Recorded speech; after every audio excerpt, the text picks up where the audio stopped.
So here we are, the new Lamborghini Huracan EVO. This is my car for the day, of which I shall be lapping around the ring. We have actually sneakily done a couple of warm-up laps, hence the wildlife splattered across the front of the car, which is just how any self-respecting supercar should look when it is adorning the Nurburgring. Anyway, this now has effectively the engine out of the Performante, so the 5.2 litre naturally aspirated V10. Now that engine in the Performante format sets a lap record of 6 minutes 52.1 seconds around the Nurburgring in 2017. We're not here to do that today, it's just an interesting piece of info to give you some context on the substantial engine that is housed in the rear of this car. And while we're around the rear, let's just talk about the revised Aero. So this new wing here generates 7 times greater downforce versus the regular Huracan. And of course, there's also quite a lot of rework on the under tray. So the ground effect also plays quite an important part on this car to keep it stable at higher speeds. And all around, there is redesigned Aero for reduced drag, higher downforce. We have a new front splitter, we've got a new rear diffuser, and also something you can't see is the engine cooling, which has now been revised and results in 16% greater engine cooling versus the previous generation Huracan. We also now have all-wheel steer, which has been adopted from the Huracan Performante as well.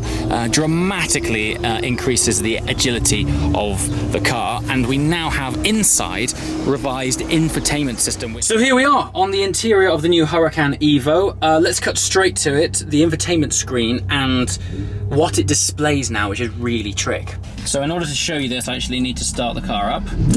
Always awesome to hear that. NA V10. Right, the system is still currently all in Italian, so let's see.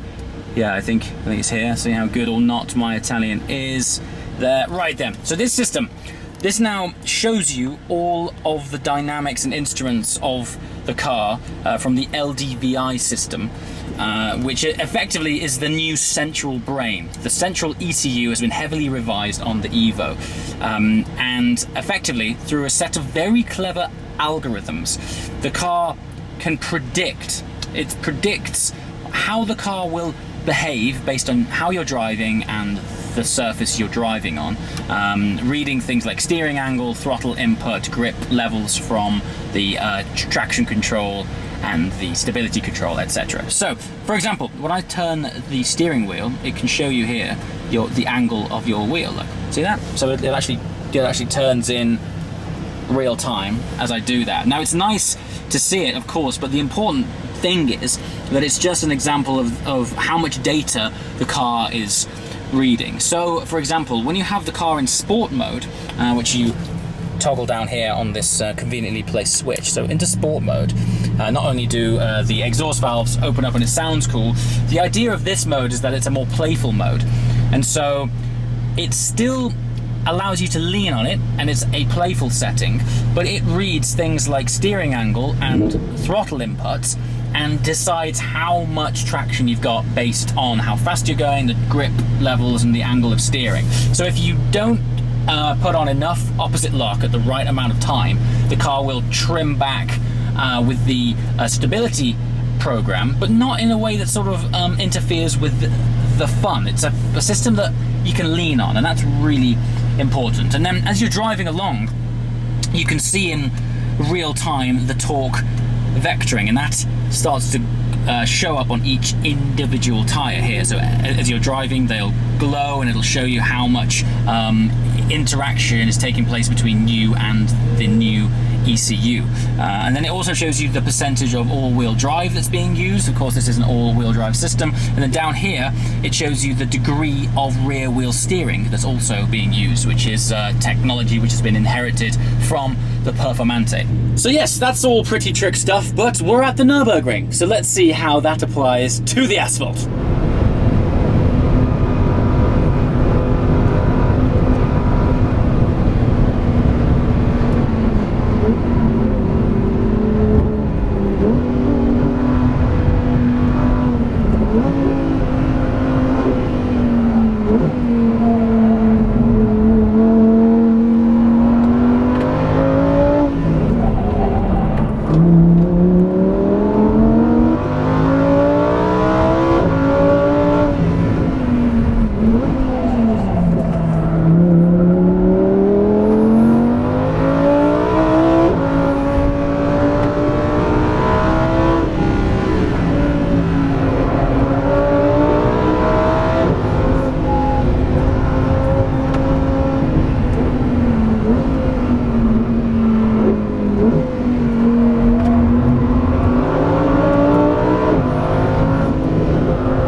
tyres starting to drop off now.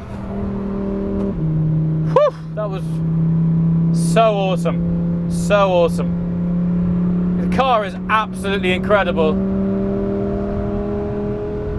It's actually the tyres that drop off first, and all of a sudden you have to start to manage those a bit. I definitely ran wide where I otherwise should have been aware and controlled it a bit more, but yeah. And then after this, it's got number plates on, so you can just drive home again. What a machine. So capable. Wow. Yeah, good work, Lamborghini. Let me just tell you something. As far as fun goes, I mean, there's nothing like this place, is there? In the world, really. It's just incredible. What a track. Anyway, let's have a quick debrief on this car. Phenomenal, actually. Lambo seemed to have done it again. Ultimately, I think, in terms of the mindset of approaching the ethos of this car, think of it almost as a more compliant, slightly more road-biased Performante, because essentially it does have the Performante engine in it. It is actually still pretty stiff. I'm sure you've seen from some of the footage there, particularly in Corsa. Interestingly, going down the long straight here, the car is really skipping and bouncing around, and I found when I'm inside it, particularly with a helmet on, there's not that much headroom. That really is my only kind of criticism. It's so fast. It is so capable, and that, don't forget, is on road biased tires. Imagine if you skinned that with a set of track focus tires like you did with the Performante. That would be exceptional, wouldn't it? The grip levels today as well are ultra high because it's so hot. We've got 27 degrees temperature outside, track temperature almost more, and it's a heavy media driven day. Look at this gent here. So I'm just commenting on how fantastic my drive was in the Huracan EVO, which essentially has the Performante engine in it. Yeah, and a real honor to be here on a special day. There's hardly any, well, I say hardly any cars. There's about 130 cars here, but it makes it nice and clear. 130 by a normal track day would be a lot of cars, but because this is such a vast circuit, you feel like you're on it on your own. So amazing day. Organization fantastic. We'll definitely be coming again and getting your card, sir, so I can book it ASAP. Anyway, back to my channel. Yeah, this is one of those rare moments where I'm able to drive a car on track before most people, and obviously of all tracks, Nurburgring is up there. The brakes, carbon ceramics are phenomenal. Zero fade, that was stunning, and just ultimately fills you with a lot of confidence, just in case you do have to anchor on harder than expected. Sadly, that is my time at the Nurburgring for today.